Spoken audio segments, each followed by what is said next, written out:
you a fan of this podcast? Do you wish there was even more juicy content for you to sink your ears into? Well, there is. You can become a premium member of this podcast for $5.99 a month and get full access to an archive of over 50 bonus episodes.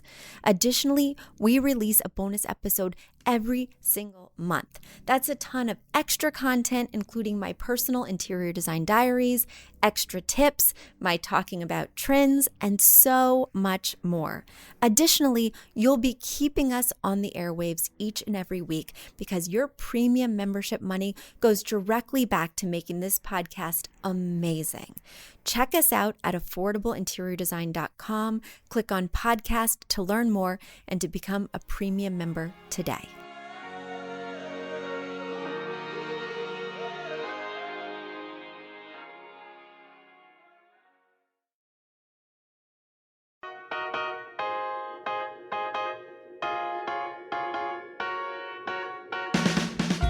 You don't need a high-end designer or a lot of money to get a luxe look.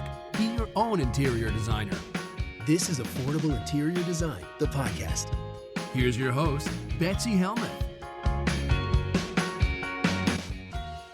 It is officially the holiday season. If you're watching on YouTube, you can see behind me this light dusting of snow over my Connecticut landscape.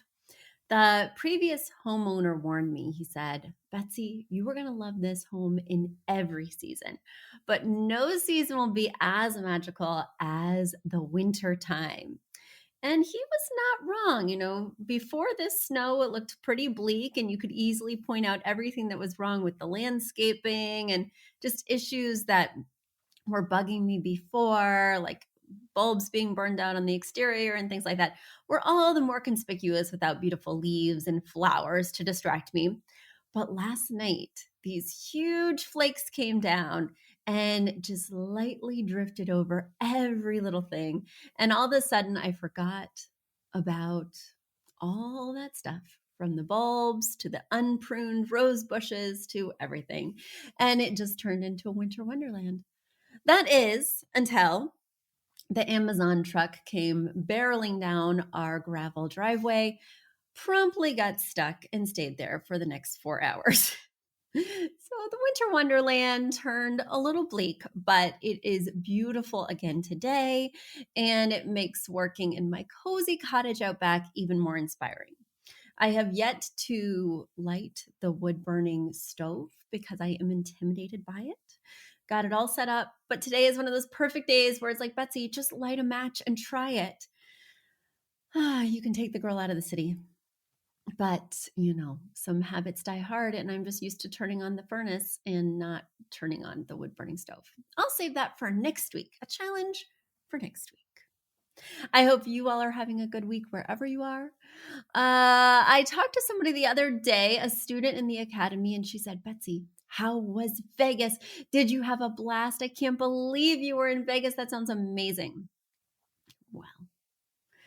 Well, you know, I was going there very last minute to tag along on my husband's work trip. And I was so excited because not only were we going to have a fun couples weekend in Vegas, and we have not had a couples vacation since before COVID, but also we were going to go to that party, that black tie party thrown by a billionaire, one of his work people. And I was so excited, and I had that perfect dress and everything was amazing. So because I booked last minute, we're on separate flights, and we drive to the airport in the same Uber. My flight keeps being delayed and is ultimately delayed 5 hours. But as we're driving in the Uber, my husband's flight actually got canceled on the drive to the airport. So we're trying to cobble things together. We're taking advice from the online rep and the phone rep oh my gosh, it was insanity. And after my third push on the, delay, I was like, well, I bet my flight's going to get canceled too. So my husband went home, and, I would have just canceled my flight, except that I'd checked a bag. I would have just gone up to the counter and said, let's just forget about it. But I checked a bag, and also we weren't going to get the hotel cost back. Okay. So ultimately, my flight does go, and my husband books a flight for the next day. No problem. 24 hours in Vegas alone, not a big deal. I will visit the spa, I will get some work done. I actually have an amazing colleague that's worked with me for 4 or 5 years, and I've never met her, and she lives in Vegas. So we made plans to meet up. She's actually our social media writer and also our blog writer. I was really excited to get to see her in person for the first time. So my Friday was going to be plenty packed, and he could just join that night and we'd go to an amazing show. All right. So he goes back to the airport the next day, different airline, different flight, wind at our back. Very exciting. And he gets delayed and delayed and delayed. And all of a sudden, we're going to miss our 11 p.m. Absinthe show that my amazing content writer got us tickets for. And I was so excited. And then his flight gets canceled. And he takes another $120 Uber back to our house and decides Vegas is not happening for him. But all of a sudden, Vegas is happening for me for 4 days alone. And Vegas is packed because there's a Raiders game, there's some huge rodeo, there's an Amazon conference in town and another tech conference. So this place is jumping. And it is very strange to be in Vegas alone. There's lots of places you could go to alone and have an amazing time. Paris, Rome, heck, Vermont. I just sit in a long cabin and write. But in Vegas, there's an energy that you need to be participating. You need to be a little rowdy. You need to be getting into a little bit of trouble and having a lot of fun. And that's not necessarily a great alone vibe. But I made the best of it. I did go to that spa. I saw 3 shows, Absinthe being my favorite, but I also saw David Copperfield, who was hysterical. You could just cross that off your bucket list now because while the magic was amazing, he kind of phoned it in. I was his 4 o'clock show, and I'm sure he had 2 other shows coming up that night. And it was clear that he wanted us to see some stuff and then get the hell out. But he looks amazing for his age, and the magic was amazing. And then I went to see Cirque du Soleil. And by that time, I was so tired. I'd had such a day. I walked 20,000 steps on the strip because that's the best people watching, maybe in the United States. And so I was exhausted, and I was front row at Cirque du Soleil. And I don't recommend that, by the way, guys. There's a reason those tickets are cheaper. Like, I had a crick in my neck, and also it's hard to take in that these stunts are so spectacular when you're just staring at some guy's quivering thigh as he's like holding up 6 other people on top of him. I couldn't even see up to the top of the 6 people. So I was just looking at this guy who's just shaking and smiling and in this fantastical outfit. Anyway, it was a great vacation. I had a very fun time, but it was also surreal. I was in 2 places at once, thinking about my husband and how much fun he would be having, thinking about, how to get the most out of this Vegas vacation that was super unplanned and now a solocation. Anyway, I don't want to tell you guys I had a blast because then my husband may listen to this episode and feel even worse. But I did have a very good time. And it's fun to travel. And I kind of forgot with COVID, but it's really fun to travel and just see something totally new and have all these new ideas. And while I was traveling, I did have an amazing new idea. My first night in Treasure Island, the hotel, I'm sitting at one of the faux noodle restaurants eating dinner, and I had the most amazing idea. So in 2023, I will be dropping a brand new idea that I'm very excited about. So hopefully that'll keep you on the edge of your seats because the best ideas can come not when you're grinding in the day-to-day, worried about payroll, worried about clients, worried about invoices, but when you finally step away and are in a totally new, different environment that triggers different synapses in your brain to be firing, and an idea that had been floating crystallized in my mind, and I'm so excited to share it with you. Stay tuned. So while I did not win big in Vegas, I only gambled $5 and I promptly lost it in 5 minutes. I did have potentially $1 million idea. Who knows? Who knows? Let's follow it and see where it goes. And that's my wish for you in the new year? I know we got to close out this year before we think of the new year, but I realized that all the best things in my life have come from bravely following curiosity, not being sure, not planning too much ahead, but being curious and curious enough to do the work to see what's that like. Even as an interior designer, I just liked watching it on TV. I was like, well, why don't I go work with somebody on TV? Why don't I just write to this person? I didn't know what it was going to be like. I didn't know the hours involved or even really much about this person. I applied for Queer Eye for the Straight Guy, but I didn't even have cable at that point. I'm not even sure I'd seen an entire episode. I just knew he was a famous TV designer. I was more into Trading Spaces, which was on cable, but anyway, who cares? Who cares? Who cares? But I think when Queer Eye came out, I did not have cable because I clearly remember I had not seen a whole episode when I wrote to him. So there you go, guys. There you go. Bravely follow your curiosity wherever it leads, even if it leads to a new hobby or just a new afternoon adventure or a completely new vocation. Sometimes when you're bravely following, you invest more time than you thought, but you're so curious and you're so interested that it feels like no time is passing at all, or the work is worth it. And in my case, owning this interior design firm has truly been following my curiosity and following other people's curiosity about me. The clients kept calling, I kept answering, okay. And that's how I choose to find my new paths too. All right, new path. I'm walking down the road straight to the mailbag, and I'm going to answer some of your questions right now. My first question comes from Emily, and Emily is writing from Queens. She's an interior designer and has a question for me. Hi, Betsy. I'm currently working with a client who is all about neutrals and hates color. Her living room, which I've attached here, is all taupe, beige, and gray. She recently mentioned wanting to attempt to add a bit more color and make it wintry and cozy. The one color she suggested was eggplant.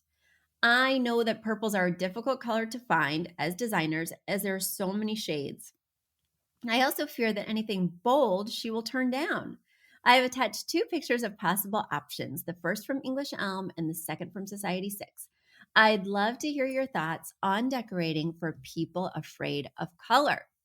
All right, well, I'm happy to give you those thoughts, Emily. Thanks for writing. And yes, this living room is beautiful. It's stylish and inspiring for sure, but it is drab. And when people design with all neutrals, they need to buy expensive things or else it looks cheap. Now, luckily, a lot of the things in these pictures look pretty expensive. So that's a good check mark. But then even when they do look expensive, they look like a boutique hotel. There's no personalization, especially in this frame that you've shown me here, because there's no art. There's no color. There's barely any pattern. It's really hard for me to get a read on who lives here besides the sneakers in the corner, right? So I just think that adding color, maybe not purple, but adding color is a really quick way to add personality, especially when people are afraid of showing their personality through mementos, tchotchkes, souvenirs, things they've collected throughout the eras, or things that have been passed down to them. When they're afraid to show personality in a more revealing way, then by all means, let's use color. The other reason I love to use color, as you already know, is because we don't have to spend so much. When something is cream, when something is beige, it's so boring that people are looking for those sumptuous textures, those rich details.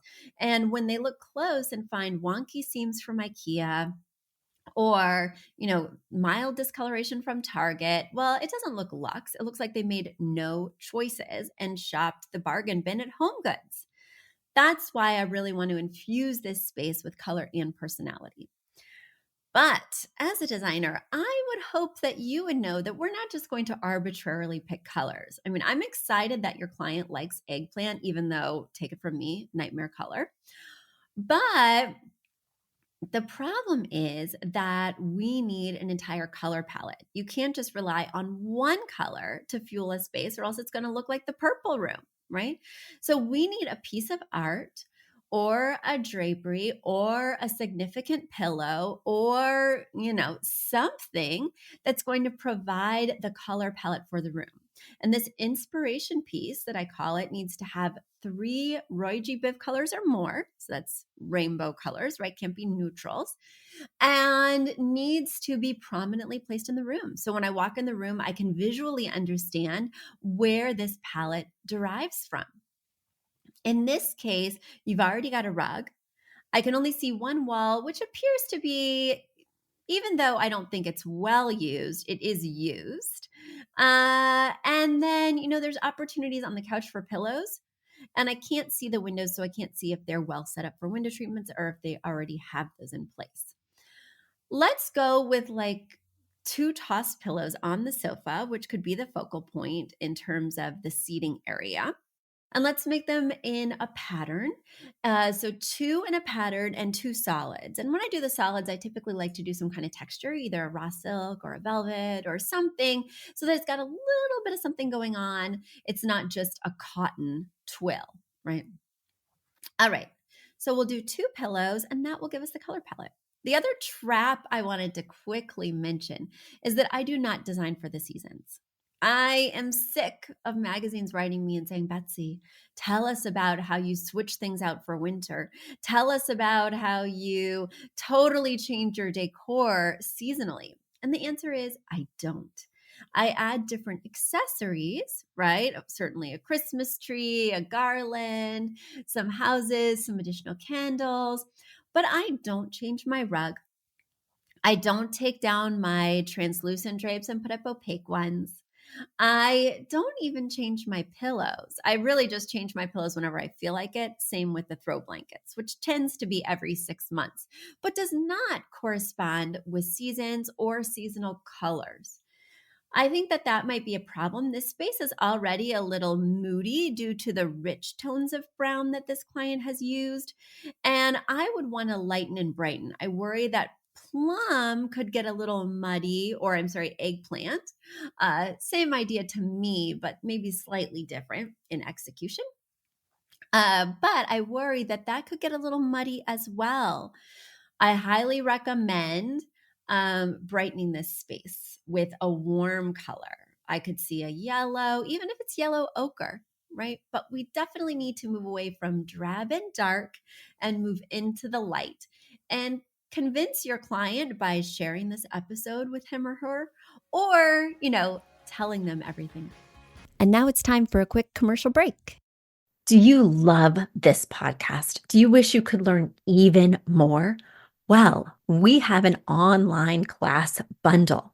Our online class bundle is comprised of 3 online classes: beautifying your home for less, styling your home, and the fundamentals of feng shui. Each one of those 3 classes is between 30 and 45 minutes long and chock filled with visuals and tips, things that will help you to style your own space or help out with other spaces. Additionally, with the pack of 3 classes, you get an autographed copy of my book, Affordable Interior Design. You get all of that for only $99. Once again, that's the 3 online classes as well as the book for only $99. You just go to affordableinteriordesign.com/classes. Once again, affordableinteriordesign.com/classes to buy your bundle today. And if one of those classes sounded intriguing, but maybe you already have my book or some of the other topics are not of interest, you can buy the classes individually at that site as well. Each class is $40. So head over to affordableinteriordesign.com/classes to get your bundle or your online class today. Let's move to my next question in the mailbag. Next question comes from Maria. And Maria is writing me from Brooklyn. She says, Hi, Betsy. I love your podcast and I recommend it to everyone I know. You're an excellent host. I love the show and I'm blown away too. My husband and I bought our first home last year. We live in Brooklyn. Throughout the home, we have hardwood floors with a red mesquite color. The walls are painted a warm white, creamy by Sherwin-Williams. The crown and shoe moldings are an extra white. We are now in the process of getting window treatments. I'm going to do Roman shades throughout the house. I like neutral colors and gray and beige. I wanted your opinion about what type and color of window treatment would work best for the kitchen window and the sliding door that goes out to the balcony. I was thinking light beige Roman shades for the kitchen window and maybe a vertical blind for the door. Also, do you think I should paint the medium brown wood trim that's around the window and around the door? Perhaps in a white or gray to break up the medium wood that's in the kitchen? After the window treatments, we do plan on updating the backsplash and countertop in the kitchen. I'm thinking white stone countertop with a white beige backdrop. I will not choose white on white as I have learned that from you. We will also change and get an aluminum sink with a black handle so I can mix metals. See, I do listen to your podcast. And I will change out the white knobs for nickel or even copper or rose gold. I am open to your ideas about what to do with the window and the doorway to break up this wood in my kitchen. All right. Well, I love the pictures. They are really illustrating the situation. So I greatly appreciate you sending those in, Maria. I want to challenge one thing that you said. You said you're a regular listener, and I think you're going to have to go back in the database a few years. Maybe you're a new listener, because you should also know I do not like rose gold. I love rose gold for jewelry. I love if you're shopping at H&M and find something rose gold and want to layer it on. But rose gold is just too trendy. And not only is it too trendy, it's a trend that was happening 3 to 5 years ago. Rose gold is over. And if you start doing things in rose gold, you're going to quickly run into a roadblock because nothing's really offered in rose gold anymore. It is super dated. It is obsolete. If you want to wear a ring or a necklace, go right ahead. If you want to do something like put it in your kitchen, think again. I'm open to the other metal suggestions like nickel. Ugh, I'm barely open to copper. Copper is going to be very difficult to work with.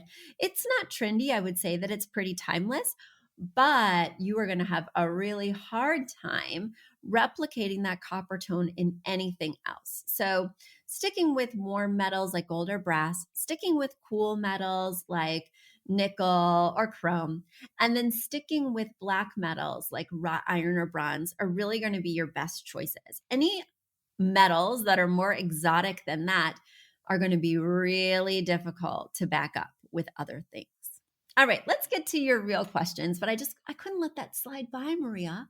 As a fan, I want you to know everything that I know. I want my brain to be transmuted through the airwaves into your brain so that you don't make bad choices.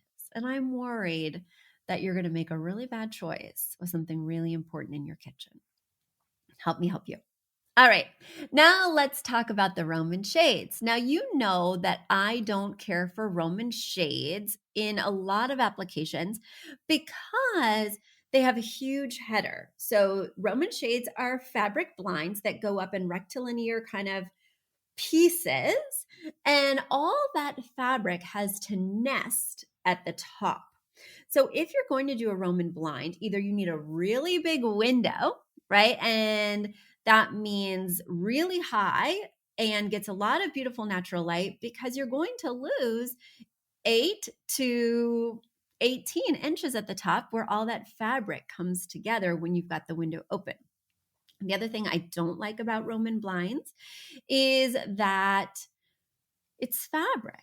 And in a kitchen, that would trouble me, especially right above your sink where it might get splashed, it might get grease. Ugh, I don't love a fabric window treatment in a kitchen because it's going to be impossible to clean. You can't take that Roman shade down and put it in the washer. Like, ugh, and they tend to be expensive if you're doing custom. So you're really going to invest in something that could get pretty gross pretty fast.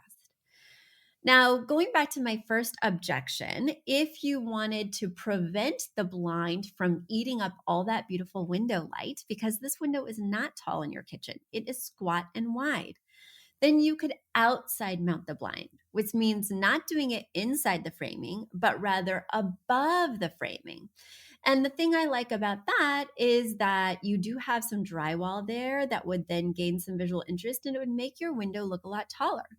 The thing I don't like about that is when you outside mount a Roman blind, unless you have a very deep sill, which you do not in this case, the Roman blind is not going to have a place to rest. It's not going to meet the window when it's fully drawn, which means that it will just dangle there, just hanging in midair. And of course, you're going to do it custom, so it'll fit just perfectly, but I don't love the dangle above a kitchen sink. Now, maybe all the time you're going to have it up, but in that case, what you've created is a valance. And if you've read my book, Chapter 9, you know my feelings on valances. Can I just dissuade you from doing a Roman blind in this kitchen? Is there anything more I can say or do to help you pivot in a way that would make sense and be most cost effective? I am open to you doing a roller blind, a wood slatted blind, potentially no treatment at all if you don't need privacy, even though in Brooklyn, I'm having a hard time imagining a space where you don't need privacy. But you've got such a big space here for Brooklyn that I'm just wondering where you're located at all. You have a slider, all this amazing stuff. So let's just assume you're in an urban environment, which I assume you are, being Brooklyn, and that you do need that privacy. You also want to be careful because you have a hand crank to open the window. So you need something that's going to fall in front of that without catching on the hand crank. So you do seem to have a deep window box, and I'm excited for that idea of a roller blind or that wood slatted blind. With the sliders, there have been a lot of good recent innovations in sliding door treatments. Of course, you could do the vertical. It's not the worst idea, but there's all sorts of different things. So I would want you to explore other options. I would want you to get somebody custom in this room to give you the other options because there's constant new things coming along. They've got these things called like a panel track that has wider sort of slats, but it can look a little bit IKEA. They have fabric sliding panels. They have cellular sliding panels. So you may want to explore the different options. And of course, all of those come at different price points. But now let's get to your next question. This place is so woody. You have those kind of rich wood cabinets. You have that mesquite wood stained floor. You have wood trim on the window and the slider. You have a wood dining table and you have wood chairs and a wood ceiling fan. I mean, come on. We've got to escape all this wood. And you do have crown molding in this room that has been painted white. I highly recommend painting the sliding door frame and the window frame that same white from the trim. I don't recommend using a different trim color. Now, guys, you will see in historic homes, you will see in other types of homes sometimes, different rooms that are painted with different trim colors. And I think that is amazing. I think it's really fun. I also think you have to have an amazing eye to do that. I don't think that's something just the lay person can throw together. And the molding needs to be really interesting if you're going to draw someone's eye to it. And in this case, the molding is rather simplistic. Definitely just keep it the same trim color. So keep it that extra white that you've been doing the rest of the trim, but I think it will really lighten and brighten the space and also update it because I'm really excited to hear that eventually you'll do the countertops as well as the backsplash. This place needs an update. And if you take my advice, which I think that you should, and you don't do the Roman blind around the window, I highly recommend bringing that backsplash tile not only all the way up to the range hood, but also that sheetrock above the window would look amazing with the same backsplash treatment. All right, guys, I have given so much advice to poor Maria. I hope she was taking copious notes. And I hope that you guys are staying warm. One thing I want to remind you about is our big contest. You only have 2 weeks left to go to iTunes and write us a 5-star review. Head over to iTunes, check out Affordable Interior Design, leave a 5-star review, and you will be entered to win an online class taught by yours truly. It is my Styling Your Home class. It teaches you how to work with color palettes, which we talked about earlier on today's episode. Teaches you how to mix pattern, what to look for when hanging artwork, all sorts of good stuff. And for me, it is, well, I have 3 classes and I feel like, I chose those 3 topics because I think they're just so important. Whether you're a hobbyist or you're taking it a little more seriously, you are going to get lots of action-packed tips from this 40-minute online class. So go over to iTunes, write a review, and I'll be announcing 2 winners in early January. All right. Bye, everyone.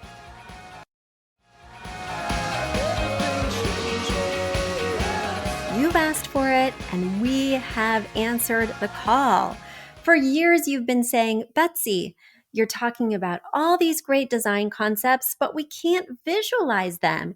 You're describing the picture that the listener sent in of their problem, and we wish we could see that picture too. After all, a picture is worth 1,000 words, and I do my best to describe them, but there's nothing like seeing it for yourself. And that's why Affordable Interior Design, the podcast, now has a YouTube channel. Not only do we have a YouTube channel where you could see recordings and clips of these podcast episodes, we also have an Instagram, a Facebook, and so many other exciting things. You should check it out. Head over to affordableinteriordesign.com/links. Once again, affordableinteriordesign.com/LINKS. links. And when you go there, you will see links to our YouTube page, our Instagram page, our Facebook page, and more. Please check it out, follow and subscribe so you can see everything I'm talking about.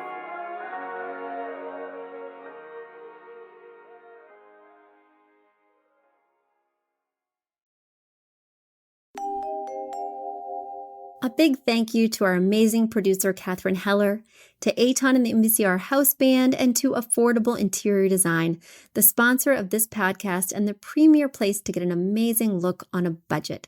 Check out affordableinteriordesign.com. If you guys love the show, the very best way to support us is by spreading the word. Tell your friends or write us an awesome review on iTunes. So until next week, guys, thanks so much for joining us, and I'll talk to you soon. Bye.